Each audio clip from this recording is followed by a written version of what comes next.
ওকে, তো আজকে হচ্ছে আমাদের গুগল অ্যাডস পার্ট অন। আমরা যদি কখনো কোয়ালিটি ট্রাফিক নিয়ে কাজ করতে চাই বা কোয়ালিটি ট্রাফিক গেদার করতে চাই আমাদের প্রোডাক্টের জন্য, তাহলে গুগলের থেকে বেটার কিছু হতে পারে না। আর একটা হচ্ছে গুগলের যে বিষয়টা থাকে সেটা হচ্ছে আপনি রুলস রেগুলেশন না মেনে কখনোই গুগলে প্রমোশন করতে পারবেন না। দেখা যাচ্ছে গুগলের যে রুলসগুলো আছে সেগুলো অবশ্যই দেখতে হবে, দেন হচ্ছে আমাদের প্রমোট করা উচিত। কোনো কারণে যদি একটা রুলস আমরা ব্রেক করি, আমাদের ক্যাম্পেনিং কস্ট কেটে নিয়ে অনেক সময় কিন্তু ক্যাম্পেনিংটা ব্যান করে দিতে পারে। আরেকটা বিষয় হচ্ছে গুগল সবসময় ডিসলাইক করে সিপিএ এবং অ্যাফিলিয়েট যে অফারগুলো আছে এগুলোকে। তো আমরা হচ্ছে একটা ওয়েবসাইটের মাধ্যমে সিপিএ অ্যাফিলিয়েট অফারগুলোকে প্রমোট করব। ডিরেক্টলি কখনো সিপিএ বা অ্যাফিলিয়েট যে অফারগুলো আছে এগুলোকে কখনোই প্রমোট করব না, বা কখনো একটা প্রোডাক্ট প্রমোট করার সময় সেটাকে উল্লেখ করা যাবে না যেটা সিপিএ বা অ্যাফিলিয়েটের অফার। একটা হচ্ছে কান্ট্রির ক্ষেত্রে সবাই হচ্ছে ইউনাইটেড স্টেটটাকে বাছাই করে যে গুগলে কাজ করার জন্য, অনলি ইউএস এর যে ট্রাফিক আছে সেটা নিয়ে কাজ করার জন্য। বাট দেখা যাচ্ছে আপনি যদি ইউএস এর ট্রাফিক নিয়ে কাজ করেন সেক্ষেত্রে আপনার বাজেট অন্য সব কান্ট্রির থেকে একটু হলেও বেশি লাগবে। আর বাজেটের যে বিষয়টা, অনেকের একটা কোশ্চেন থাকে যে গুগলে যে আমরা কাজ করব কত ডলার বাজেট নিয়ে আমরা কাজ করতে পারি বা কত ডলার বাজেট নেওয়া উচিত। এই বাজেটের ক্ষেত্রে একটা বিষয় আছে, সেটা হচ্ছে আপনার যদি ক্যাম্পেনিং এর পে আউট মানে প্রোডাক্টের পে আউট যদি 3 ডিজিট থাকে, মানে ধরুন $100 এরকম, তা সেক্ষেত্রে অবশ্যই হচ্ছে সেটার ডবল নিতে পারেন। আর যদি দেখা যাচ্ছে 2 ডিজিট থাকে, যেমন হচ্ছে এখানে আমি উল্লেখ করেছি $50 আছে, এই ক্ষেত্রে আপনি হচ্ছে $100 নিতে পারেন, বা হচ্ছে এর ডবল নিতে পারেন। যেমন $50 যদি থাকে প্রোডাক্টের পে আউট, তাহলে আপনি হচ্ছে $150 নিতে পারেন। কিন্তু যদি 3 ডিজিট থাকে তাহলে চেষ্টা করবেন যে প্রোডাক্টের পে আউট তার থেকে ডবল নেওয়ার। আর গুগলের যে বিষয়, আপনি ইনস্ট্যান্ট একটা ক্যাম্পেইনিং রান করে এখান থেকে প্রফিট করতে পারবেন না। ফার্স্টে যে ক্যাম্পেইনিং গুলো গুগল বা ফেসবুকে রান করা হয় এগুলোকে বলা হচ্ছে টেস্টিং। তা টেস্ট করার জন্য হচ্ছে আপনাকে ক্যাম্পেইনিং রান করতে হবে। কয়েকটা ক্যাম্পেইনিং থেকে হচ্ছে আপনার কিছু ডলার ইনভেস্ট করতে হবে, দেন সেগুলো স্পেন্ড হয়ে যাবে, বাট প্রফিট করতে পারবেন না হয়তো বা। বাট এরকম করে কয়েকটা ক্যাম্পেইন যদি রান করেন দেন এখান থেকে প্রফিট করা পসিবল। তো আমি একেবারে প্র্যাকটিক্যালে চলে যাচ্ছি। গুগল অ্যাডসে যাওয়ার জন্য ads.google.com লিখে সার্চ করলেই হবে। অবশ্যই ক্রোমে আপনার হচ্ছে জিমেইলটা কানেক্ট থাকতে হবে, দেন ads.google.com লিখে সার্চ করলাম, এখান থেকে সাইন ইন বা স্টার্ট নাও।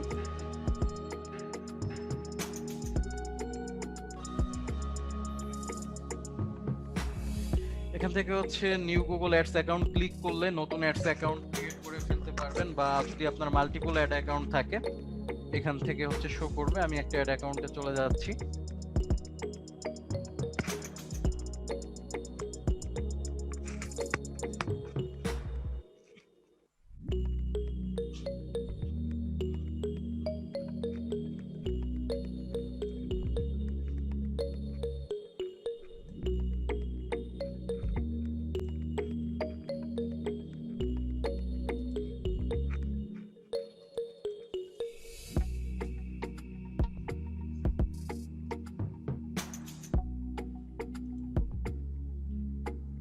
অপেক্ষা করি, লোড নিচ্ছে।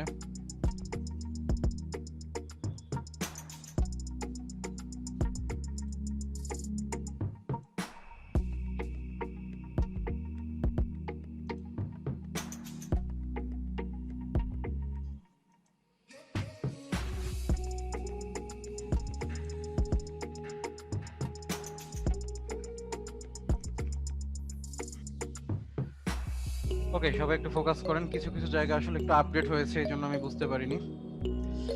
তা এখান থেকে হচ্ছে নিউ ক্যাম্পেনিং, ড্যাশবোর্ডে আসার পর একটা ড্যাশবোর্ড শো করছে, এখান থেকে হচ্ছে নিউ ক্যাম্পেনিং। তার আগে হচ্ছে আপনি যদি কোনো ক্যাম্পেনিং রান করে থাকেন সেগুলোর ক্লিক, ইমপ্রেশন, তারপরে হচ্ছে অ্যাভারেজ সিপিসি কস্ট সবগুলোই এখান থেকে দেখা যায়। তো আমি নিউ ক্যাম্পেনিং এ ক্লিক করলাম। এখানে অনেকগুলো গোল দেখতে পাচ্ছি আমরা, যেমন হচ্ছে সেলস, আপনি যদি চান আপনার প্রোডাক্টের সেল, যদি লিড চান ইনফরমেশন কালেক্ট করা, ওয়েবসাইট ট্রাফিক যদি ওয়েবসাইট ট্রাফিক দরকার হয়, product and brand consideration, brand awareness and reach, app promotion, local store visit and promotion, বা এখান থেকে আপনি চাইলে গোল ক্রিয়েট করতে পারবেন, কাস্টমাইজ করা যায়।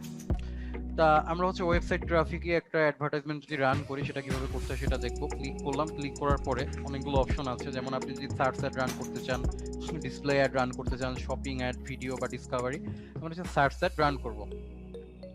ক্লিক করলাম, দেন হচ্ছে এই জায়গাতে একটা ওয়েবসাইট দিয়ে দিতে হবে। এখান থেকে হচ্ছে আমার গোল শো করছে ওয়েবসাইট ট্রাফিক। এখান থেকে হচ্ছে ক্যাম্পেনিং নেম, যে কোনো একটা নেম আমরা দিয়ে দিতে পারি। আমরা এখন পর্যন্ত যে কয়টাই ক্যাম্পেনিং করেছি সেই প্রত্যেকটাতেই কিন্তু আমরা একটা নেম সিলেক্ট করে দিতে পেরেছি, এখানেও ক্যাম্পেনিং নেম দিয়ে দেওয়া যায়। এখান থেকে দুইটা অপশন শো করছে, একটা হচ্ছে সার্চ নেটওয়ার্ক আর একটা হচ্ছে ডিসপ্লে নেটওয়ার্ক। ডিসপ্লে নেটওয়ার্কটাকে আমি তুলে দিলাম, অনলি সার্চ নেটওয়ার্ক। দেন এখানে কিছু সেটিং আছে, এগুলো আসলে আমাদের প্রয়োজন নেই। এখানে হচ্ছে শিডিউল আপনি অ্যাড করতে পারবেন, অ্যাড এ শিডিউল, যাবতীয় যে বিষয়গুলো থাকে, ইউআরএল অপশন, ক্যাম্পেইনিং ইউআরএল, এগুলো প্রয়োজন পড়বে না। আমরা লোকেশনে চলে যাই। এখান থেকে হচ্ছে enter another location, another location দিয়ে আপনি যে কান্ট্রিতে অ্যাডভার্টাইজমেন্ট রান করতে চাচ্ছেন সেটা। আমি যদি দেই, আমি নিউ জার্সি দিয়ে দিলাম, ক্লিফটন। এখান থেকে অ্যাডভান্স সার্চ একটা অপশন আছে, অ্যাডভান্স সার্চে গিয়ে আমরা হচ্ছে রেডিয়াস দিয়ে দিতে পারি বা হচ্ছে পিন যেভাবে করতে হয় সেটা করতে পারি। তো এখান থেকে চাইলে আমি আরো লোকেশন অ্যাড করে দিতে পারি, বা এখানে রেডিয়াস আছে, আমি যে কোনো লোকেশন সিলেক্ট করে সেই লোকেশনের কত মাইল বা কত কিলোমিটারের মধ্যে আমাদের অ্যাডটা যাবে সেটা আমরা সিলেক্ট করে দিতে পারবো। আবার পিন মোডও করতে পারবো, যে লোকেশন সিলেক্ট করতে চাচ্ছে সেই জায়গাটা পিন করে দেওয়ার জন্য। ওকে, তো আমি এটা ক্যান্সেল করলাম। অনলি এই লোকেশনটা সেভ করা আছে, আমার রিচ কতটা হতে পারে বা কত ট্রাফিক আছে এখানে সেটা শো করছে। দেন হচ্ছে লোকেশন অপশন আছে এখানে দেখেন হচ্ছে এই যে একটা লোকেশন অপশন আছে রেকমেন্ডেড, এটা people in regularly in or who have shown internet in your targeted location, interest in targeted location। তা এই লোকেশন, এটা যদি আমরা দিয়ে দিই, এটা গুগল রেকমেন্ডেড করেছে। এটা রেকমেন্ডেড করার কারণ হচ্ছে on kind of marketing system বলতে পারেন। এটা আমরা করব না, কারণ দেখা যাচ্ছে আমরা একটা প্রোডাক্ট নিয়ে যখন কাজ করব, সেই প্রোডাক্টটা হতে পারে কোনো সেল প্রোডাক্ট, সেই প্রোডাক্ট আমাকে সেল করতে হবে। একটা প্রোডাক্ট আছে সেটা আমরা হচ্ছে বাংলাদেশ থেকে সেল করব, এই জন্য হচ্ছে অ্যাডভার্টাইজমেন্ট রান করলাম। এখন এটা যদি হচ্ছে অন্য কোনো কান্ট্রি থেকে কেউ সার্চ করে, তাহলে কিন্তু আমাদের এই প্রোডাক্টটা দেখতে পারে বা দেখার সম্ভাবনা থাকে। তো সেটা করা যাবে না, আমরা হচ্ছে এটা দিয়ে দিব people in regularly in your targeted location, এটা সিলেক্ট করে দিব। আর এক্সক্লুড আছে, people in excluded location, recommended আছে, এটা থাকবে, প্রবলেম নেই। দেন হচ্ছে ল্যাঙ্গুয়েজ, আপনি চাইলে মাল্টিপল ল্যাঙ্গুয়েজ অ্যাড করতে পারবেন। তারপরে হচ্ছে অডিয়েন্স,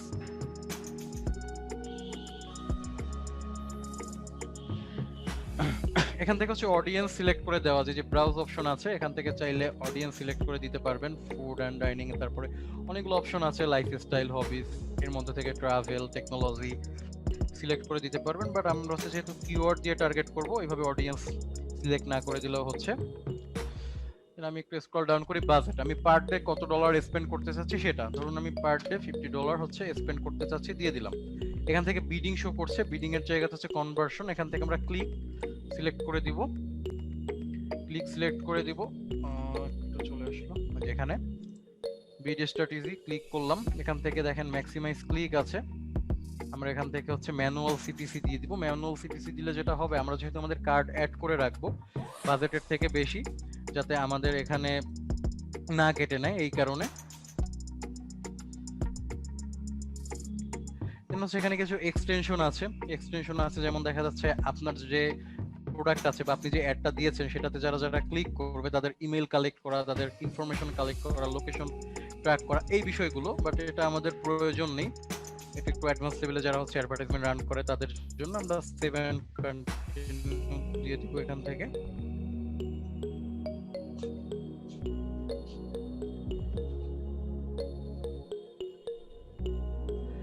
ওকে, দেন হচ্ছে অ্যাড গ্রুপ নেম, এখান থেকে একটা অ্যাড গ্রুপের নাম আমরা দিয়ে দিতে পারি। তারপরে হচ্ছে ডিফল্ট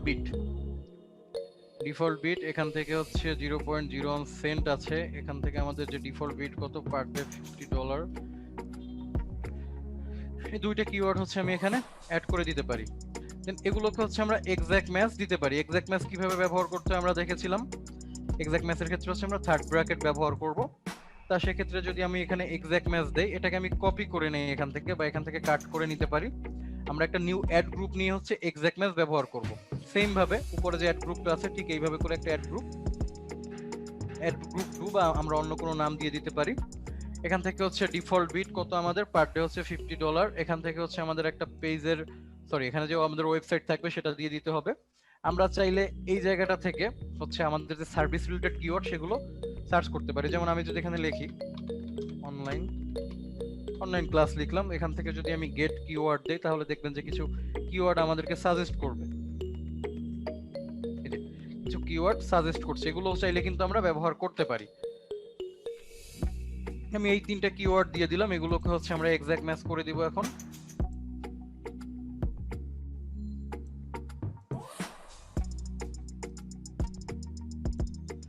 ওকে, এইভাবে করে আমরা আরো একটা অ্যাড গ্রুপ নিতে পারি। আমরা 3টে অ্যাড গ্রুপ নিতে পারি। এটা আমাদের জন্য ভালো হয়, যারা বিগিনার আছি তাদের বুঝতে সুবিধা হবে।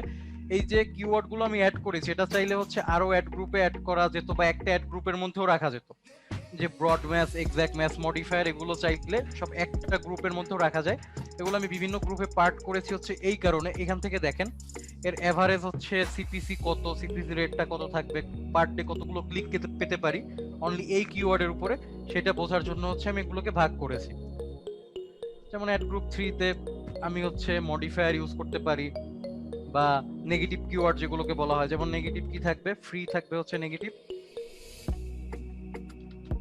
ফ্রি হচ্ছে নেগেটিভ আছে সেটা আমি ব্যবহার করতে পারি। তারপরে পার্সেন্টেজ এইটাকে ব্যবহার করতে পারি, এগুলো থাকবে আমাদের নেগেটিভ।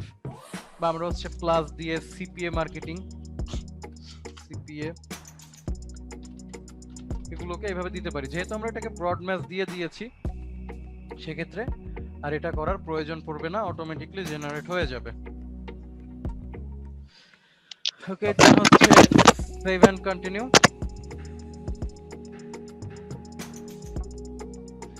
ওকে, তো আমাদের হচ্ছে ক্যাম্পেইনিং এর পার্ট শেষ। আমরা লাস্ট পার্টে আছি, রিভিউ পার্টে আছি। এখান থেকে আমরা দেখতে পাচ্ছি আমরা কি কি সেট করেছি সেটা। এখান থেকে জাস্ট পাবলিশড করে দিবেন। পাবলিশড করে দিলে আপনার যে কার্ডের ইনফরমেশন আছে সেটা দিতে হবে, card number, card name, CVC, এটা দিলে ক্যাম্পেইনিংটা রান করে দিতে পারবেন।